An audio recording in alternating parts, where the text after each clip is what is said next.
नमस्कार, मैं हूं आपके साथ पूर्वी राय। आइए बढ़ते हैं आज की खास खबरों की ओर।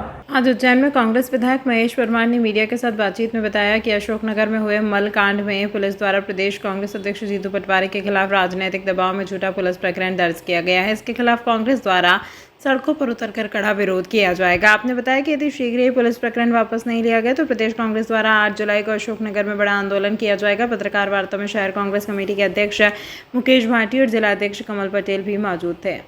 आह्वान पर हमारे शहर जिला कांग्रेस कमेटी के अध्यक्ष मुकेश भाटी जी और कमल पटेल जी के नेतृत्व में पत्रकार वार्ता आपने देखा। अशोकनगर जिले में मुंगवाली में जिस तरह से लोधी परिवार के हमारे गजराज लोधी और रघुवीर लोधी को वहाँ के सरपंच और उनके परिवार जिन्होंने मानव मल खिलाने का प्रयास किया और खिलाया, उसके विरोध में हम ये पत्रकार वार्ता की। और जिस तरह से हमारे नेता आदरणीय जीतू पटवारी जी ने जो अमानवीय करते हुआ है उसके खिलाफ कलेक्टर से बात करके जिन लोगों के साथ वो उनको न्याय दिलाने की बात की, लेकिन मध्य प्रदेश की मोहन यादव जी की सरकार, भाजपा सरकार और वहाँ के एसपी कलेक्टर जिस तरह से भाजपा के एजेंट के रूप में काम कर रहे हैं, उस कृत्य की जांच होना चाहिए और पीड़ित को न्याय मिलना चाहिए। लेकिन उल्टा जीतू पटवारी जी को प्रकरण दर्ज करना, ये भारतीय जनता पार्टी की बौखलाहट दर्शाता है कि ये कृत्य हुआ है। इस विषय को लेकर ये पत्रकार वार्ता हुई है। हमने मांग की है कि तत्काल पीड़ित को न्याय मिले और जीतू पटवारी जी के ऊपर जो झूठा प्रकरण दर्ज किया गया है वो खारिज हो। और 8 तारीख को पूरे मध्य प्रदेश के हमारे सभी विधायक साथी और जितने भी पूरे कांग्रेस के वरिष्ठ नेता से लेकर कार्यकर्ता बंधु 8 तारीख को अशोकनगर जिले में कूच करेंगे और जब तक पीड़ित को और जीतू पटवारी जी के ऊपर झूठा प्रकरण दर्ज किया गया है वो वापस नहीं होगा,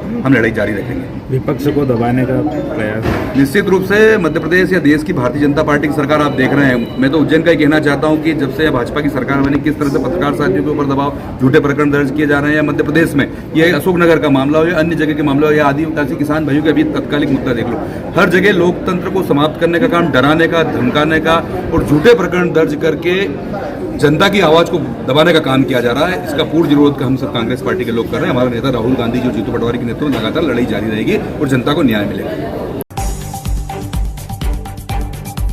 आगामी श्रावण भादो मास में निकलने वाली बाबा महाकाल की सवारी एवं इस दौरान लाखों की संख्या में दर्शन के लिए पहुंचने वाले श्रद्धालुओं की सुविधाओं के मद्देनजर जिला प्रशासन अब सक्रिय हो गया है। मंगलवार सुबह से ही नगर निगम एवं महाकाल थाना क्षेत्र के पुलिसकर्मियों ने महाकाल मंदिर क्षेत्र के बाहर मार्ग अवरुद्ध कर रहे अतिक्रमण को धाराशाही किया। यहाँ अस्थायी अतिक्रमण कर दुकानदारों ने यातायात को अवरुद्ध कर दिया था, जिसके कारण महाकाल मंदिर में दर्शन एवं भस्म आरती में आने वाले श्रद्धालुओं को काफी परेशानी का सामना करना पड़ रहा है। यूँ तो प्रतिदिन यहाँ निगम की रिमूवल गैंग और पुलिस द्वारा अतिक्रमण हटाने की कार्यवाही की जाती है, लेकिन श्रावण भादो माह में उज्जैन पहुंचने वाले भक्तों की संख्या में बड़ा इजाफा होता है, जिसको देखते हुए आज सख्ती के साथ अतिक्रमण हटाने की कार्यवाही की गई। की जा रही है आज आगामी श्रावण माह के त्यौहार को देखते हुए नगर निगम टीम के द्वारा और पुलिस प्रशासन के द्वारा महाकाल मंदिर के आसपास जितने भी अस्थायी अतिक्रमण है उनको हटाने की कार्रवाई की जा रही है। इसी क्रम में आज पुनः महाकाल मंदिर के सामने और जितने भी अस्थायी अतिक्रमण है जैसे यातायात अवरुद्ध हो रहा है उनको हटाया जाएगा। सर कब तक चलेगी कार्रवाई?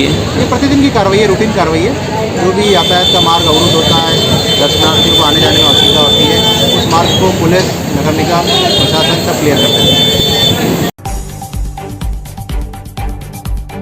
धार्मिक नगरी उज्जैन में स्थित श्री महाकालेश्वर मंदिर में श्रावण भाद्रपद मास की तैयारियां प्रारंभ हो गई है। यह पालकी 1 वर्ष पूर्व भिलाई के एक भक्त ने गुप्त दान में दी थी।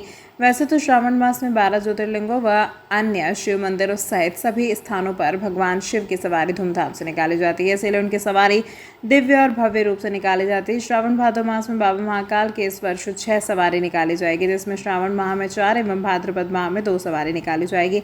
आगामी 10 जुलाई से श्रावण माह की शुरुआत हो रही है, तो वहीं 14 जुलाई को बाबा की प्रथम सवारी नगर भ्रमण पर निकलेगी। विश्व प्रसिद्ध श्री महाकालेश्वर मंदिर के पुजारी पंडित महेश शर्मा ने जानकारी देते हुए बताया कि उज्जैन में महाकाल भगवान को यहाँ का राजा माना जाता है, इसीलिए उनका नगर भ्रमण करवाया जाता है। उज्जैन में बाबा महाकाल की सवारी भव्य रूप से नगर भ्रमण करती है। यहाँ श्रावण भादो मास की सवारी निकलती है। श्रावण भादो मास के अलावा बाबा महाकाल की 2 सवारी कार्तिक मास में और 2 सवारी अगहन मास में भी निकाली जाती है, जिसे वैष्णव धर्म को मानने वाले लोगों के लिए निकाला जाता है। इन सवारियों के अलावा बाबा महाकाल दशहरे पर भी नए शहर फ्रीगंज में अपनी प्रजा का हाल जानने के लिए वर्ष में एक बार यहाँ के भक्तों को दर्शन देने के लिए आते हैं। यही नहीं, उज्जैन में माता पार्वती की भी एक सवारी धूमधाम से निकाली जाती है, जो कि बाबा महाकाल के आंगन से शुरू होकर रामगढ़ तक पहुंचती है और फिर प्रमुख मार्ग से होते हुए यह मंदिर पहुंचती है। इस सवारी में माता पार्वती उमा सांझी के स्वरूप में भक्तों को दर्शन देती है। कुल मिलाकर बाबा महाकाल की सवारियां शिव और शक्ति दोनों का प्रतीक होती हैं। जी, सावन आरंभ होने वाला है, किस तरह की तैयारी चल रही है? जय श्री महाकाल। आपके चैनल के माध्यम से हम पूरे देश के विश्व के लोगों से ये अनुरोध करेंगे कि प्रतिवर्ष अनुसार इस वर्ष भी भगवान श्री महाकालेश्वर जी की श्रावण एवं भादो मास में सोमवार को सवारी निकलेगी। इसका क्रम जो है 14 जुलाई से प्रारंभ होगा और श्रावण के महीने में 4 और भादो के महीने में 2, इस तरह से 6 सवारियां निकलेगी।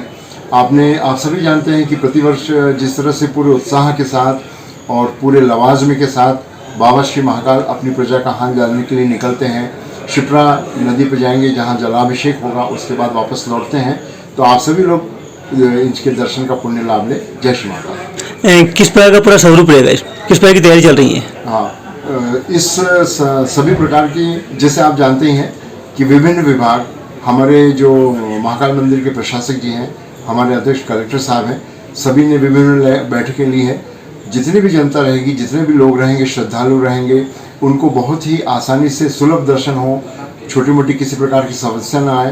प्राथमिक स्वास्थ्य है, फायर फाइटर है, स्वास्थ्य सेवाएं हैं, नगर निगम है, फायर ब्रिगेड है, पुलिस विभाग है, सभी लोग अपना अपना कर्तव्य निर्वहन करके बहुत ही सुखमय और आसानी से सभी श्रद्धालु दर्शन कर सकेंगे।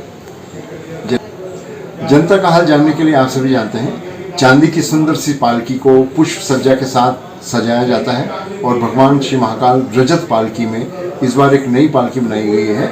उसमें प्रजा का हाल जानने के लिए निकलेंगे और आप सभी लोग पुण्य जरूर लें। जय श्री महाकाल। वो जो सावन की सवारी चालू हो रही है, किस प्रकार सावन का स्वरूप रहेगा इस बार? देखिए, श्रावण मास तो अपनी एक परंपरा है ही। 12 महीने हैं और 12 महीने में सभी मास जो आते हैं कहीं ना कहीं किसी देवताओं के आराधना के लिए होते हैं। श्रावण मास में शिव की आराधना, प्रार्थना, तप, तपस्या करने का पर्व है।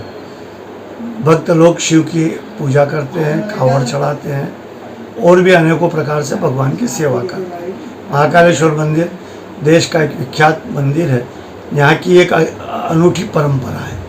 भगवान महाकाल की सवारी जब श्रावण मास में प्रारंभ होती है तो 4 बजे भगवान की मंदिर से, गर्भगृह से निकलकर नगर में भ्रमण करती है। लेकिन गुरु पूर्णमासी से ही भक्त, सनातन को मानने वाले भक्त एक दिन पूर्व से ही श्रावण मास मानना प्रारंभ कर दें, तो वो गुरु पूर्णमासी को भी शिव मंदिरों में जाकर बेलपत्र पूजा करते हैं और दर्शन लाभ लेते हैं।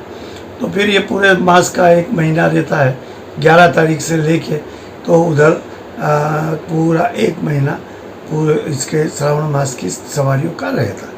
4 सोमवार इसमें आने वाले हैं। चारों सोमवार पे भगवान की जो पालकी निकलती है नगर भ्रमण को, उसमें एक एक सोमवार पर एक रथ का बढ़ोतरी होती जाती है और एक विग्रह की बढ़ोतरी होती है।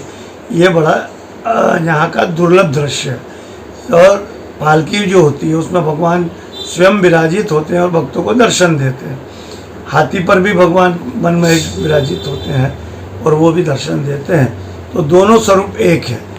इसलिए एक है कि जो भक्त पालकी में दर्शन करने से वंचित हो रहता है, वो हाथी पे बैठे हुए विराजे हुए भगवान का दर्शन कर ले तो पालकी का दर्शन लाभ उसको मिल जाता है। ऐसे हमारी सवारी की मान्यता है। सवारी पूरे नगर में भ्रमण करती है और अब तो जन सैलाव बहुत है। शासन प्रशासन पूरी मुस्तैदी से व्यवस्था करता है, लेकिन फिर भी पालकी के आजू बाजू जो भक्तों की भीड़ आ जाती है और वो भीड़ पालकी पर झुमा झपटी करती है, पालकी पकड़ के उनके पास तक पहुंचने की कोशिश करती है, इससे पालकी का बैलेंस बिगड़ता है। तो इसलिए प्रशासन को अब ज़्यादा से ज़्यादा जितना ध्यान देना होगा वो पालकी के ऊपर देना चाहिए, क्योंकि पालकी के ऊपर जितने भक्त ज़्यादा से ज़्यादा जाएंगे या सेल्फी लेंगे तो वहाँ की व्यवस्था बिगड़ती है और उसको पालकी को वहाँ से निकालने में मशक्क़त करनी पड़ती है पुजारियों को, पुलिस को और कहारों को। तो ऐसी व्यवस्था वहाँ की बनाए कि जो आखिरी सवारी भी आएगी भाद्रपद की, तब तक पालकी बिल्कुल स्मूथित चले, ऐसी चले बाजार में कि पता ही नहीं पड़े कि पालकी का पदार्पण हो रहा है, पालकी नगर में आ रही है और सीधा भगवान का 7:30 बजे महाकाल मंदिर में समयबद्धता से पालकी पहुंच जाए। टोटल कितनी सवारियां निकलेंगी इस बार? 6 सवारियाँ। अब से 4 श्रावण के सोमवार है, 2 भादव के सोमवार। हमारे यहाँ वैष्णव और शैव दोनों को माना जाता है, दोनों पंथों को माना जाता है, दोनों पंथ इस व्यवस्था को मानते हैं।